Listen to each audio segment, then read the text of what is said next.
3 capitalist beliefs that you need to heal. This might not sound like something that you have to think about, but I guarantee everybody watching this has some capitalistic programmed beliefs that are actually harming you more than serving you. The thing is with a belief, it is not going to just go away on its own. You have to do a little work to uncover it and heal it and reprogram it. So today I'm going to give you a jumping off point to do just that. So if you want to find out what those capitalist beliefs are, then be sure to keep watching. Hello, gorgeous, and welcome back. My name is Jen Stevens. I'm a holistic manifestation coach and creator of Recode Manifestation Academy. And I'm so excited to have you here today on my YouTube channel. This is where I create a brand new free training for you every week, all about the art of up-leveling your life, getting out of your own way, and manifesting a fabulous existence. So if that sounds like something you're interested in, then go ahead and hit that subscribe button. So yes, today we're taking a little bit of a left turn into the world of capitalist beliefs. Actually, I might turn this into a little series about trauma beliefs, trauma programming, things that we've picked up, because I want to highlight how these things are so prevalent, and I want to show how they might actually be harming you on your journey to becoming the best version of you. So I'm not going to go into the backstory about why capitalism is bad. We have all kind of come to that conclusion at this late stage of capitalism. However, it is one thing to look at society and see the issues in the world. It is a completely different story to look at how these beliefs have been programmed into you so that you can, number one, stop using them against yourself, and number two, heal them, consciously reprogram them so that you can move past them. Of course, doing this alone is not going to free you from the grips of capitalism. Like it or not, this is the system we live in, but I am here to help. But today I want to offer this to you because the more that we can learn how to thrive in the system, the better off we're going to be. Like I said in the intro, these beliefs were not conscious. Like, you did not consciously wake up one day and decide to believe these things. These are just things that have been programmed into us from society, from our church, from our parents, from our friends since we were little. And they are such a part of the culture at large that you might not even realize that you have them. And that is, again, why it's so important to do this work. We need to look at these beliefs in our mind, notice how they might be holding us back, notice how they might have traumatized us even, and do the work to consciously choose what we want to believe in. With that all being said, of course, this is a huge topic. I can get into money trauma, love trauma, all different kinds of areas. But today I wanted to do this one for capitalism since we are stepping into the Christmas shopping season. This actually has nothing to do with Christmas shopping. I just think it's kind of funny to release it right now. But I really hope that this inspires you to think about your own beliefs and empowers you to change them up if they need to be changed. So with that all being said, let's get into it. And the first belief that I want you to notice and reprogram in yourself is that poor people are inherently lazy or stupid. So if you have ever heard someone judging a homeless person, if you see somebody on the street and subconsciously think, well, you know, if they just got a job, then they wouldn't be in this position. If you've ever heard that kind of language, had that kind of thought, that is a programmed capitalistic belief. Under the system of capitalism, we are taught that if you work hard, you can pull yourself up by the bootstraps. And we are reinforced this idea over and over and over again as part of the American dream. However, the American dream is not exactly what we have been sold. And I think most of us know at this point in time, there are so many other factors at play. There are systemic factors in particular that can make it difficult for certain people to raise themselves up by their bootstraps. You could come from a low socioeconomic background, or maybe you have a mental health issue. There are so many different factors that can come into play that make this an incredibly uneven playing field. But we have been told this over and over again. So we end up judging poor people instead of, like, you know, realizing that they are actually a product of a broken system. But what I want you to know about this belief in particular is that we use this belief against ourselves all the time. So basically, if you have been told over and over again that poor people are lazy or stupid. You go out into the world and you start to struggle with money, the automatic conclusion you're going to come to is, well, there must be something wrong with me. I must be lazy or stupid or just not a good worker. You start to think that something is wrong with you because, of course, if you are working hard, you should be making money, right? It is so poisonous to think this way. And I'm not saying that removing this one belief is going to help you to become rich. I'm saying that believing that there is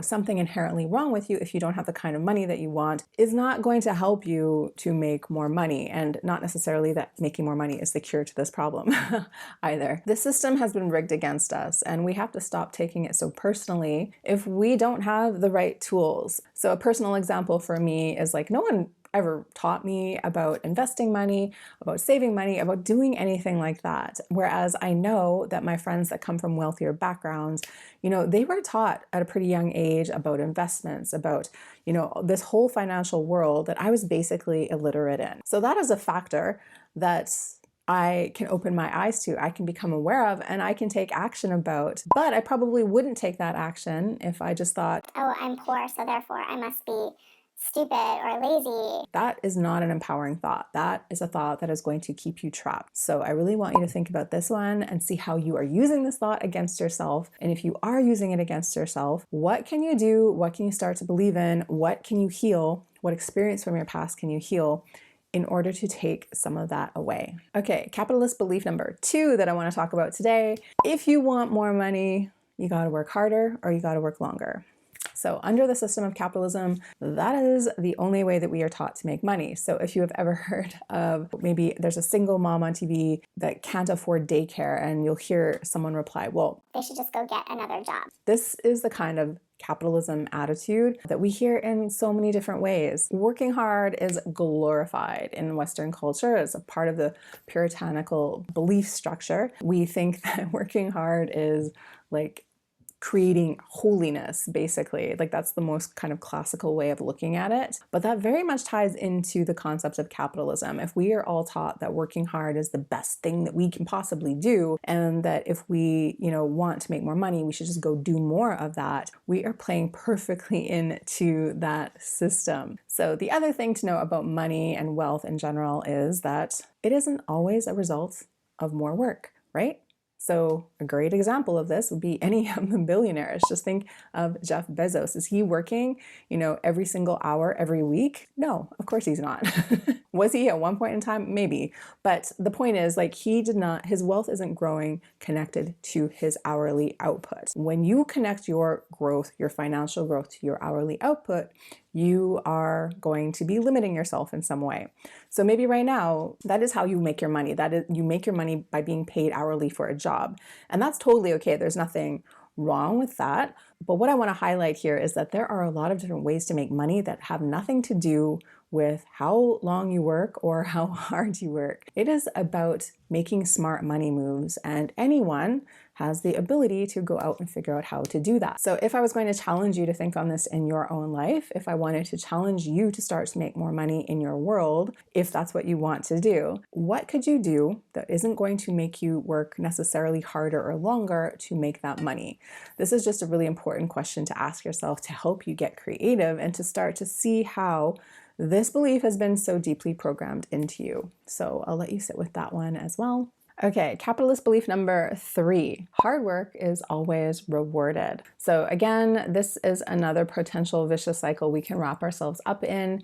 We think, I need to make more money, therefore I'm going to work harder or work longer. And we go ahead and do that. Sometimes we might go out into the world and try to make this happen, and then we can be very disappointed to find out that the money doesn't immediately follow. Again, the problem isn't you. The problem isn't what you're doing. This is such a deeply embedded belief. You hear it all the time in the news and TV, etc., etc. We have just taken for granted this fact. We think this is the way it is. If I work harder, I will get rewarded for it. And again, that isn't necessarily always the case. If you are wanting to call in more abundance into your life, I would think more in terms of how to expand your capacity for money instead of trying to work longer hours. When you work longer hours, yes, of course, that can open you up to creating more money in the short term, but over the long term, that is going to fall off because you only have so many hours in the day.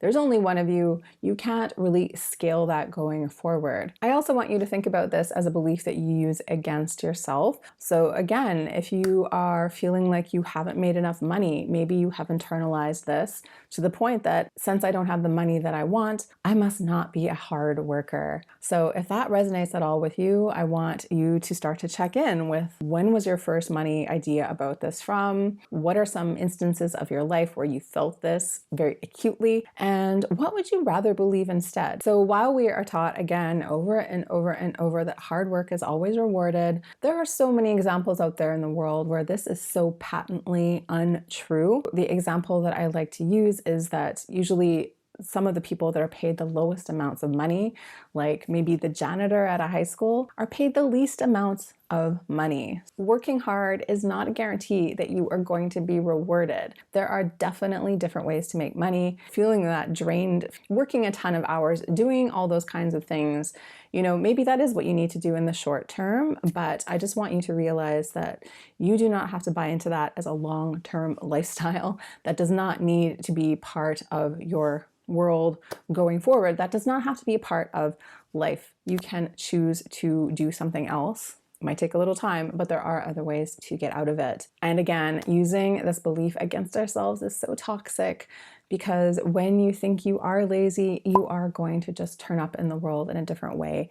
When you think that you are just stupid, you are going to stop looking for more solutions. The capitalism is its own problem, but using these capitalistic beliefs against ourselves is a big problem in itself, and unfortunately, we are the only ones that get to fix it. So as you can tell, I could probably talk about this topic for quite a bit of time, but I just wanted to bring this forward to you today so that you can start to think about how these ideas and beliefs are affecting you, and more importantly, how you're using them against yourself so that you can begin the healing process. If you're at all interested in learning more about how to heal your limiting beliefs, your negative patterns, then I invite you to come over and check out Recode Manifestation Academy. It is so much more than manifestation. I'm really giving you the tools here to do a lot of reparenting, shadow, inner child work, as well as giving you a brand new training every single month. So if you want to get involved, I'll go ahead and leave a link for that in the show notes below. I really hope this episode gave you something to consider in your life and that you go ahead and apply it to your world. If you enjoyed this, please do me a favor and give me a like. And other than that, I will see you back here soon in the next video.